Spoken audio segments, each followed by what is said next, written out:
민수기 5장. 주께서 모세에게 말씀하셨다. 너는 이스라엘 백성들에게 명하여 악성 피부병 환자와 몸에서 피나 고름이 흘러나오는 사람, 시체를 만져서 부정탄 사람은 진영에서 내보내게 하여라. 남자든 여자든 모두 진영 밖으로 내보내어 내가 너희와 함께 살고 있는 이 진영을 더럽히는 일이 없도록 하여라. 이스라엘 백성은 주께서 모세에게 지시하신 대로 부정한 사람들을 진영에서 모두 내보냈다. 주께서 모세에게 말씀하셨다. 이스라엘 백성에게 일러라. 남자든 여자든 주의 뜻을 거슬러 다른 사람에게 잘못한 일이 있는 자는 자기가 저지른 잘못을 자백하고 자신이 끼친 손해에게 5분의 1을 더 얹어서 갚아주게 하여라. 잘못에 대해 배상을 받을 만한 가까운 친척이 없는 경우 그 배상액을 주께 바쳐야 하고 이것은 제사장의 몫이 된다. 속죄를 위해 함께 바쳐야 하는 수량 한 마리도 제사장의 몫이다. 이스라엘 백성이 가져오는 거룩한 예물들은 모두 제사장의 몫이다. 각자가 가져온 거룩한 예물은 그 사람 자신의 것이지만 이렇게 각 사람이 특별히 구별하여 바치는 제물은 무엇이든지 제사장의 몫이 된다. 주께서 모세에게 말씀하셨다. 이스라엘 백성에게 일러라. 한 남자의 아내가 잘못된 행실로 자기 남편에게 충실하지 않고 외간 남자와 잠자리를 가졌는데도 남편에게 그 일을 숨기고 다른 사람의 눈에 띄지도 않아서 그녀의 부정이 탄로되지 않았을 경우에 남편이 아내의 부정을 의심하거나 혹은 아내가 부정한 짓을 하지 않았는데도 남편이 질투하여 의심한다면 그는 자기 아내를 데리고 제사장에게 가야 한다. 그는 아내의 몫으로 보릿가루 10분의 1 에바를 예물로 가져가야 하며 이 예물에는 기름을 붓거나 향을 얹으면 안 된다. 이 예물은 죄를 밝히기 위해 드리는 것이기 때문이다. 제사장은 여인을 데려오게 하여 주 앞에 세운다. 그런 다음에 질그릇을 가져다가 그 안에 거룩한 물을 붓고 성막 바닥에 있는 먼지를 긁어 모아서 그 물에 탄다. 제사장은 여인을 주 앞에 세우고 여인의 머리를 풀어 내리게 한 다음 손에는 죄를 밝혀주는 예물, 질투심 때문에 바치는 곡식 예물을 들고 있게 한다. 제사장은 저주를 가져오는 쓰디쓴 물이 담긴 질그릇을 들고 여인에게 맹세를 시킨 다음 말한다. 그대는 외간 남자와 잠자리를 같이 한 적이 있는가? 지금의 남편과 결혼 상태에 있는데도 남편을 배반하여 몸을 더럽힌 일이 있는가? 그런 일이 없다면 저주를 가져오는 이 쓰디쓴 물이 너에게 아무 해도 끼치지 않을 것이다. 그러나 네가 남편을 버젓이 두고도 외간 남자와 잠자리를 가져 몸을 더럽힌 적이 있다면 이때 제사장은 그 여인에게 저주를 받아도 좋다는 맹세를 하게 한다. 주께서는 너의 하체를 못쓰게 만들고 배를 퉁퉁 붓게 하셔서 내 백성들로 하여금 너를 저주하고 비난하게 하실 것이다. 저주를 가져오는 이 쓰디쓴 물이 네 몸에 들어가서 네 배를 퉁퉁 붓게 만들고 네 하체를 못쓰게 만들 것이다. 제사장이 이렇게 맹세를 시키면 여인은 아멘 그렇게 되소서 라고 대답한다. 제사장은 이런 저주의 말을 두루마리에 써서 쓰디쓴 물에 담갔다가 꺼낸다. 그런 다음 저주를 가져오는 물을 여인에게 마시게 한다. 물이 여인의 뱃속으로 들어가면 여인은 고통을 겪게 된다. 제사장은 여인에게 물을 마시게 하기 전에 먼저 여인이 들고 있는 예물을 건네받아 주 앞에서 흔든 다음 주께 바친다. 그리고는 예물을 바친다는 표시로 곡식을 한 움큼 움켜내어 제단 위에서 불에 태운다. 그렇게 한 다음 여인에게 물을 마시게 한다. 여인이 남편을 두고도 외간 남자와 잠자리를 가져 몸을 더럽혔다면 여인은 쓰라린 고통과 함께 배가 부풀어 오를 것이고 하체를 못쓰게 될 것이다. 그리하여 그 여인은 백성들에게 저주를 받게 될 것이다. 그러나 여인이 제 몸을 더럽힌 일이 없어서 부정을 저지르지 않았다면 그 여인은 어떤 해도 받지 않을 것이며 아이를 가질 수 있을 것이다. 이 법은 남편을 버젓이 두고도 아내가 외간 남자와 잠자리를 가져 몸을 더럽혔을 경우와 아내가 남편에게 의심받을 만한 행동을 했을 때 적용된다. 남편이 아내를 주 앞에 데리고 가면 제사장은 이 법에 따라 여인을 다루어야 한다. 남편이 자기 아내에 대해서 이렇게 행하여도 남편에게는 잘못이 없다. 그러나 만일 아내에게 죄가 있다면 그녀는 죄의 대가를 마땅히 받게 될 것이다.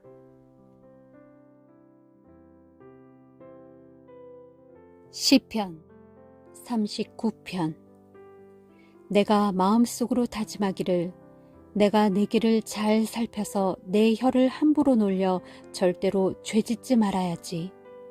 악한 자가 내 앞에 있는 동안에는 내 입에 재갈을 물려야지 하였다.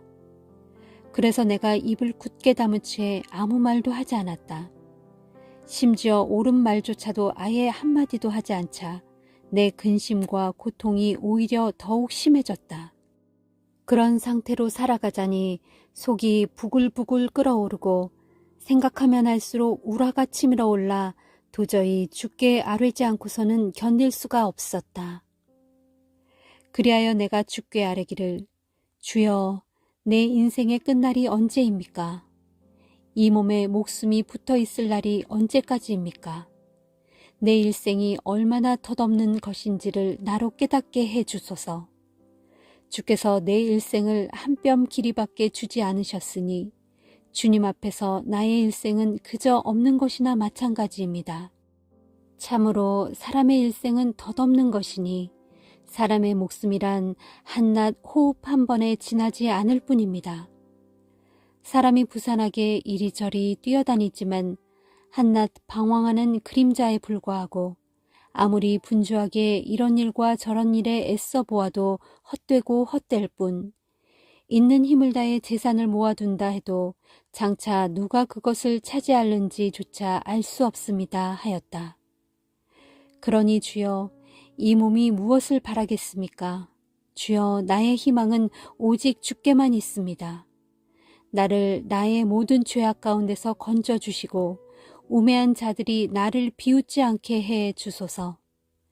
내가 벙어리 되어 입을 열지 않는 것은 이 모든 것을 하시는 분은 오직 주님이시기 때문입니다. 주여, 이제는 그만 주의 채찍을 내게서 거두어 주소서. 주께서 더 때리시면 이 몸이 죽을 것 같습니다. 주께서 죄를 물어 사람을 벌하실 때에는 그들의 영화가 한낱 좀 먹은 옷처럼 사가버리게 되니 참으로 사람의 일생이란 헛되고 헛될 뿐입니다. 오 주여, 나의 기도를 들어주소서. 살려달라고 울부짖는 나의 간구에 귀를 기울이소서. 주체할 길 없이 줄줄 흐르는 내 눈물을 보시고 제발 나의 기도를 못 들은 척하지 마소서. 나 또한 우리 조상들처럼 이 땅을 떠돌면서 다만 주와 더불어 살아가는 한낱 나그네와 길손일 뿐입니다. 하오니 내게로 따뜻한 눈길을 돌려 나를 살려주소서. 내 생명이 떠나 없어지기 전에 내가 기력을 되찾을 수 있게 그리 해 주소서.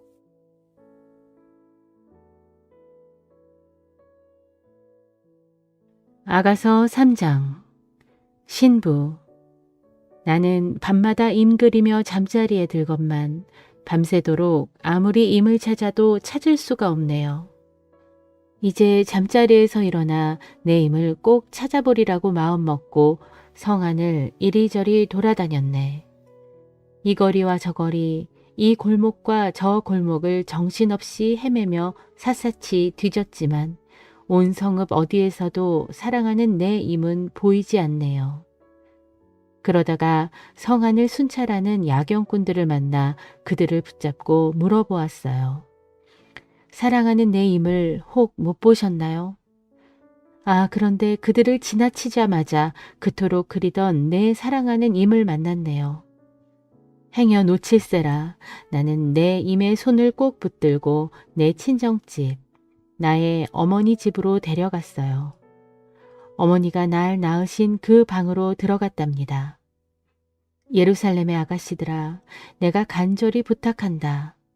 초원의 암노루와 들사슴을 조심조심 보호하듯 제발 우리의 사랑을 방해하지 말아다오. 우리가 마음껏 사랑한 후에 스스로 일어나기 전까지는 절대로 우리를 흔들어 깨우지 말아다오.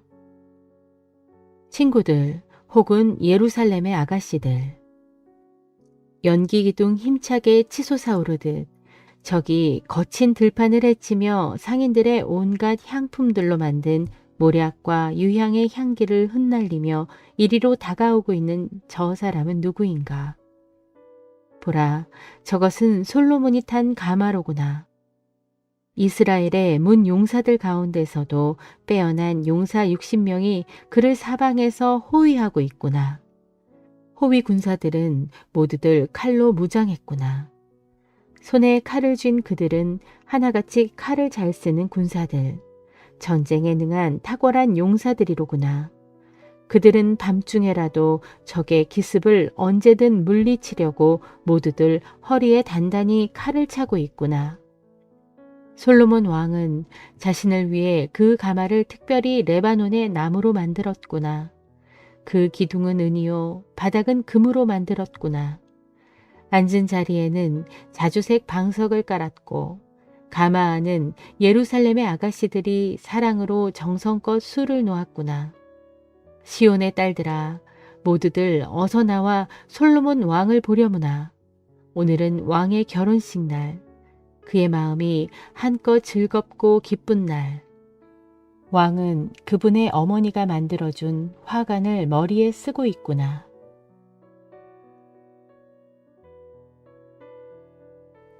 히브리서 3장. 그러므로 우리와 함께 하늘의 부르심을 받은 거룩한 형제들이여, 이제는 하나님의 사도요 우리 신앙의 대제사장이신 예수만을 깊이 생각하십시오. 이 예수께서는 일찍이 모세가 하나님의 온 집안에 충실했듯이 자신을 세우신 분께 충실하셨습니다. 그러나 집을 지은 건축자가 집 자체보다 더 영예로운 것과 마찬가지로 예수께서는 모세보다 훨씬 더 큰 영광을 받으시기에 지극히 합당하신 분이십니다. 모든 집마다 그 집을 지은 사람이 있듯이 온 세상 만물을 지으신 분이 계시는데 그분은 곧 하나님이십니다. 모세는 종으로서 하나님의 온 집에서 충실히 일함으로써 장차 하나님께서 말씀하실 것들의 증인이 되었습니다. 그러나 그리스도께서는 아들로서 하나님의 온 집안을 충실히 다스린 분이십니다.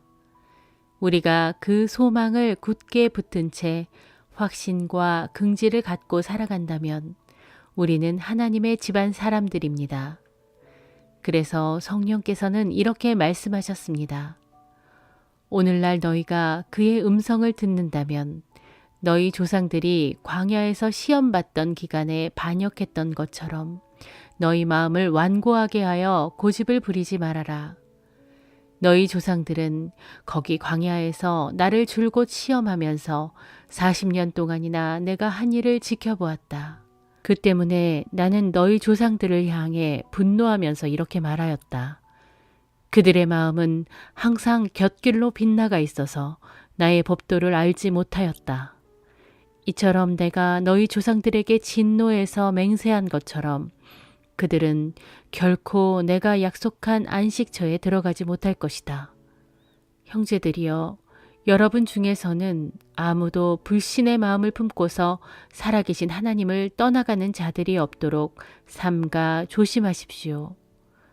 도리어 여러분은 오늘이라고 말할 수 있는 매일의 그날 동안에 서로 권면하고 격려하여 아무도 죄의 유혹에 빠져 마음이 완고해지는 일이 없도록 하십시오.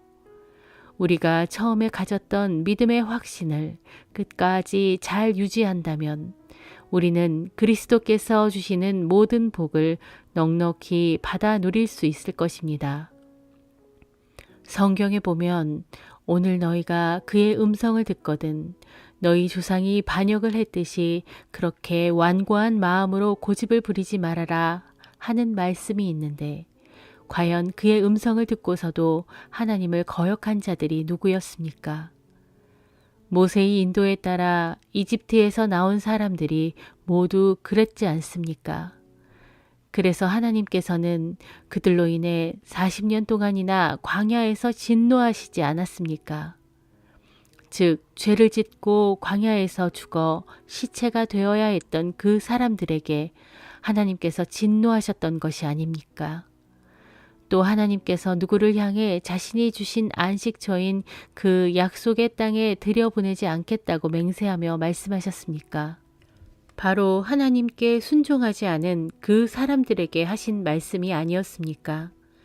이로써 우리는 그들이 그 약속의 땅에 들어가지 못한 것은 결국 그들의 불신앙 때문이었음을 알 수 있습니다.